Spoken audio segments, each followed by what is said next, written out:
ఓం శ్రీ గురుభ్యో నమః. ఓం ఆదిత్యాయ విద్మహే సహస్రకిరణాయ ధీమహే తన్నో సూర్య ప్రచోదయాత్. సింహ సంక్రమణ కాలం. సూర్య భగవానుడు సంవత్సరం తర్వాత తన సొంత రాశి అయిన సింహరాశిలో ప్రవేశంతో సింహ సంక్రమణం అనేది ప్రారంభమవుతుంది. ఆగస్టు 16వ తారీఖున నుండి సెప్టెంబర్ 16వ తారీఖు వరకు కూడా సూర్య భగవానుడు సింహరాశిలో ఉండటం వల్ల ద్వాదశ రాశుల వాళ్ళకి ఏ విధంగా ఫలితం ఉండబోతుంది. ఆగస్టు 16వ తారీఖు శుక్రవారం రాత్రి 7:44 నుండి మఖా నక్షత్రం ప్రథమ పాదంలో సూర్యభగవానుడు ప్రవేశంతో సింహ సంక్రమణం ప్రారంభమవుతుంది. మళ్ళీ తిరిగి సెప్టెంబర్ 16వ తారీఖు సోమవారం రాత్రి 7:42 ఉత్తరా నక్షత్ర రెండో పాద ప్రవేశంతో సింహ సంక్రమణం అనేది పూర్తి అవుతుంది. అంటే ఆగస్టు 16వ తారీఖు నుంచి సెప్టెంబర్ 16వ తారీఖు వరకు కూడా సూర్య భగవానుడు సింహరాశిలో సంచారం చేస్తుంటాడు. సహజంగా సూర్య భగవానుడు 3, 6, 10, 11 స్థానాలు సుఫలితాన్ని ఇస్తాడని శాస్త్రం చెప్పబడింది. అంటే షట్ 3 దశస్థో భాను అంటారు. అంటే 3, 6, 10, 11 స్థానాలు సుఫలితాన్ని ఇస్తాడు.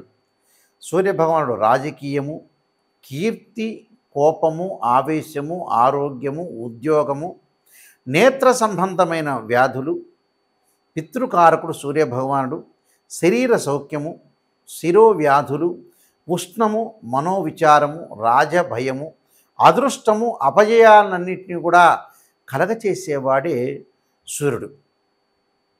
అంటే మెడికల్ సంబంధించిన విషయాల్లో కానీ, ఆరోగ్య విషయంలో కానీ, ప్రమాదాలు కానీ ఇవన్నీ కూడా తెలియచేసేవాడు గ్రహము. గ్రహాలకు రారాజు సూర్యభగవానుడు.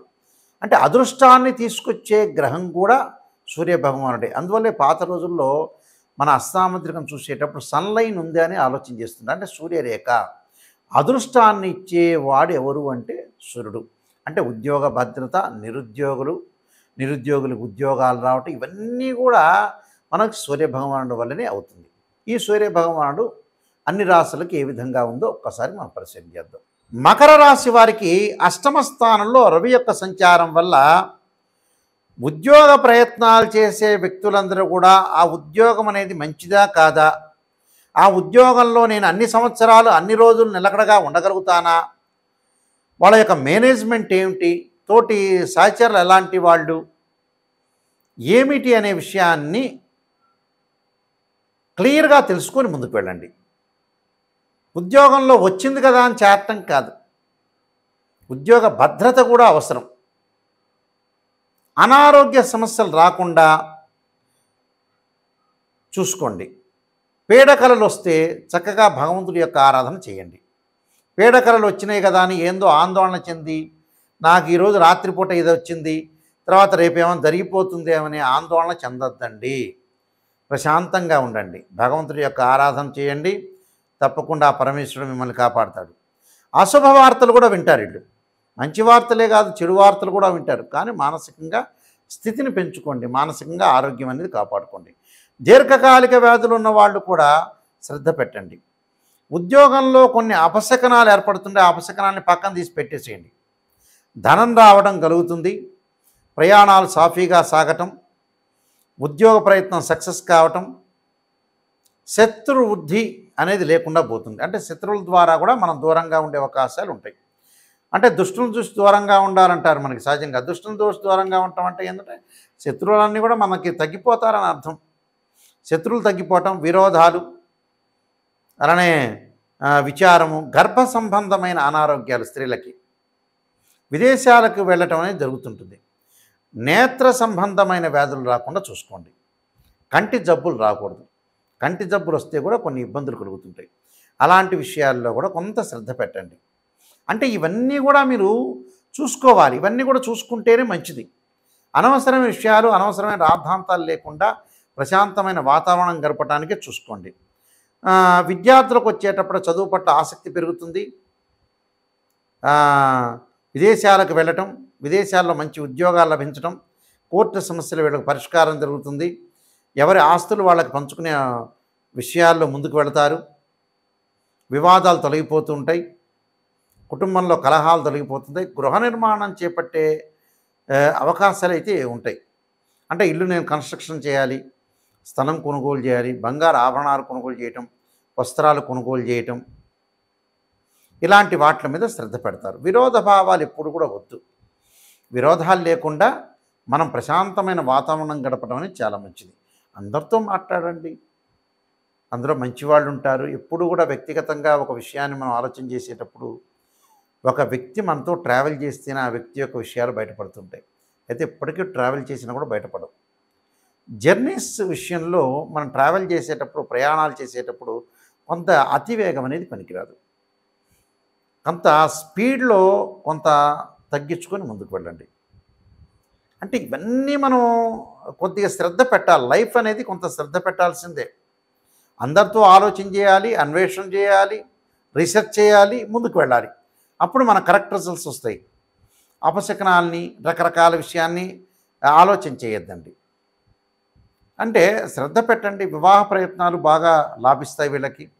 మంచి సుసంపన్నమైన కుటుంబం నుంచి కానీ, మంచి ప్రవర్తన కలిగిన అబ్బాయి కానీ అమ్మాయి కానీ రావటం, తీర్థయాత్రలు పుణ్యక్షేత్రాలకు వెళ్ళటం, తరచూ ప్రయాణాలు చేయటం, ట్రావెలింగ్ విషయంలో అతిగా స్పీడ్ అనేది పనికిరాదు. శరీర సౌఖ్యం, సంఘంలో గౌరవ మర్యాదలు, కార్యక్రమాల నిర్వహణ, కొద్దిపాటి ప్రశాంతత దొరికినా కూడా రెస్ట్ తీసుకోవాలని ఒక మనస్తత్వం ఉంటుంది. శత్రువులు దూరంగా వెళ్ళిపోవటం, విదేశాల్లో ఉద్యోగ భద్రత బాగా ఎక్కువ ఉంటుంది. ఆ దేశం యొక్క పౌరసత్వం కూడా లభిస్తుంది. ఇవన్నీ కూడా చూడండి. ఇవన్నీ కూడా చూసి ముందుకు వెళ్తే మనకి మంచి విషయాలు జరిగే అవకాశం. అంటే బంధుమిత్రులతో వైరాలు కలగకుండా చూసుకోండి. అప్పుడు మీకు మంచి జరుగుతుంది. నేను చెప్పిన విషయాల్లో ప్రత్యేకంగా కొన్ని రెమెడీస్ పాటించండి, ముందుకు వెళ్ళండి.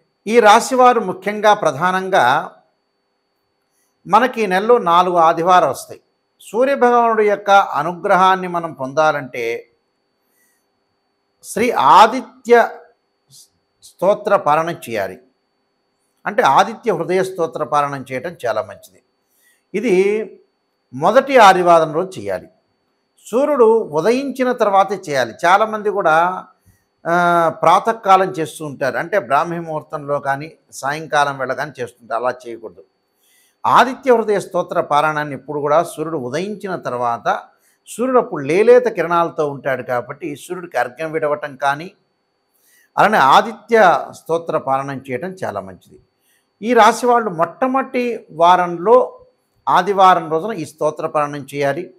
రెండో ఆదివారం చక్కగా ఏం చేయాలి అని అంటే సూర్య గాయత్రి మంత్రాన్ని చదువుకోవాలి.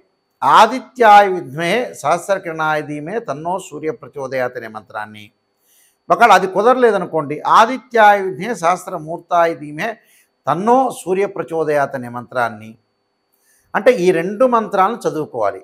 ఓం ప్రభాకరాయ విద్మహే దివాకరాయ ధీమహి తన్నో సూర్య ప్రచోదయాత్ అనే మంత్రాన్ని కానీ, ఓం దివాకరాయ విద్మహే ప్రభాకరాయ ధీమహి తన్నో సూర్య ప్రచోదయాత్ అనే మంత్రాన్ని చక్కగా చదువుకోవచ్చు. అంటే ఈ 4 మంత్రాల్లో 4 మంత్రాలు చదవచ్చు. లేకపోతే 4 మంత్రాలు ఒక మంత్రం అన్నా ఒక 21 టైమ్స్ కానీ, 27 కానీ, 54 కానీ, 108 కానీ చదువుకోవాలి. ఇది రెండో ఆదివారం సూర్యగాయత్రి మంత్రాన్ని చదువుకోవాలి. అంటే ప్రతిరోజు కూడా అర్ఘ్యం అయితే విడవాలి, ప్రతి ఆదివారం రోజున కూడా. మూడో ఆదివారం వచ్చేటప్పటికల్లా మనకి గోధుమ పిండి ఏదైతే బెల్లాన్ని కలిపి ప్రమిదలుగా తయారు చేయాలి.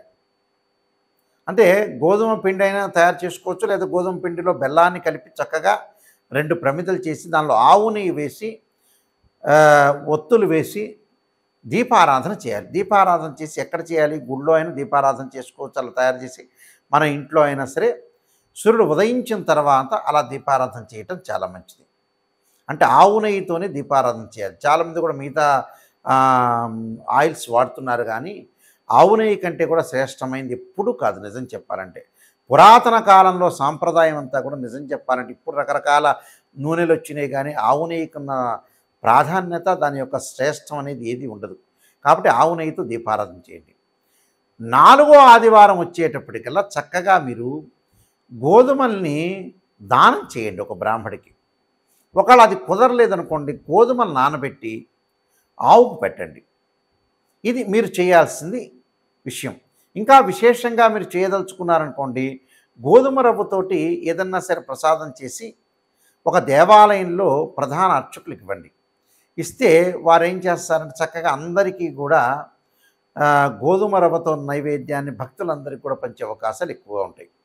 కాబట్టి వాళ్ళందరూ కూడా పంచుతారు కాబట్టి తప్పకుండా మీరు గోధుమ రవ్వతో శుచిగా శుభ్రంగా ఇంటిలో శుభ్రంగా స్నానం చేసి ప్రసాదాన్ని దానిలో జీడిపప్పు అలానే ద్రాక్ష అంటే కొంత సువాసనలు వెదజల్లేటట్టుగా చేసుకొని చక్కగా ప్రసాదాన్ని చేసుకొని చక్కగా ఒక ఇత్తడి గిన్నెలో చేసుకొని చక్కగా స్టీల్ గిన్నె కాకుండా చేసుకున్న తర్వాత అది దేవాలయంలోకి వెళ్ళి ఇవ్వండి.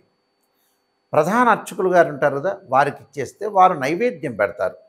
అది వెంకటేశ్వర స్వామి దేవాలయంలో అయినా, శివాలయంలో అయినా, ఆంజనేయ స్వామి దేవాలయం ఎక్కడైనా సరే, అమ్మవారి టెంపుల్లో అయినా సరే, గణపతి దేవాలయంలో అయినా సరే, ఇలా పెట్టిన తర్వాత వాళ్ళు ఏదైతే ధూపదీప నైవేద్యాలు చేసేటప్పుడు చక్కగా ప్రసాదం పెట్టిన తర్వాత అక్కడ ఆయన హారతి ఇచ్చిన తర్వాత ఆ ప్రసాదాన్ని అందరికి కూడా వితరణ చేస్తుంటారు, అందరికి కూడా పంచిపెడుతుంటారు.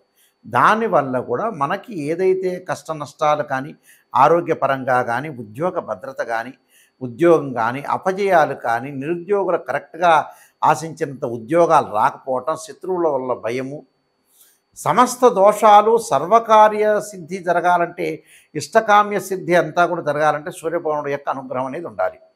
కాబట్టి ఇవన్నీ కూడా నేను చెప్పిన పరిహారం అనేది చేయండి. సూర్యుడి యొక్క అనుకూలత అనేది బాగా ఉంటుంది. మీరు అపజయం లేకుండా జీవితంలో భగవంతుడి యొక్క అంటే సూర్యనారాయణ స్వామి యొక్క అనుగ్రహం అనేది ప్రసాదం అంటే ఏదైతే మనకి వారి యొక్క అనుగ్రహం సాధించాలంటే ఏమిటి, కొన్ని పరిహారాలు చేసుకోవాలి. ఆ పరిహారం చేసుకోవటం వల్ల మనకి మంచి జరిగే అవకాశం ఖచ్చితంగా ఉంటుంది.